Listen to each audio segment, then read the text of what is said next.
യേശു ഒരിക്കൽ തൻ്റെ ശിഷ്യന്മാരോട് ചോദിച്ചു, ഞാൻ ആരെന്നാണ് നിങ്ങൾ പറയുന്നത്? പത്രോസ്ലിഹ പറഞ്ഞു, നീ ജീവനുള്ള ദൈവത്തിൻ്റെ പുത്രനായ ക്രിസ്തുവാണ്. പത്രോസിനെ യേശു അഭിനന്ദിച്ചു. ശിമയോനെ, നീ ഭാഗ്യവാൻ, ഇതിനപ്പുറം ഒരു തിരിച്ചറിവില്ല എന്ന് യേശുവിനറിയാം.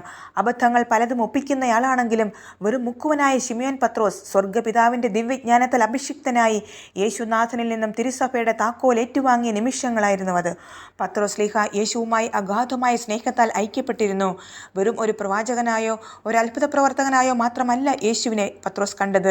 പിന്നെയോ സാക്ഷാൽ അവതരിക്കപ്പെട്ട ജീവിക്കുന്ന ക്രിസ്തുവിനെ നേർക്കുനേർ അനുഭവിച്ചറിഞ്ഞവനാണ് പത്രോസ്. നാമും വിശ്വസിക്കുന്നു എന്ന് മാത്രം പറഞ്ഞാൽ പോരാ.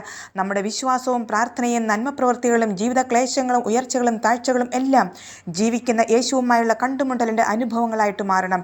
യേശു ആരാണെന്ന് അറിയണം, അറിഞ്ഞവനെ അനുഭവിക്കണം. അപ്പോൾ യേശു നമ്മയും വിളിക്കും ഭാഗ്യവാനെന്ന്.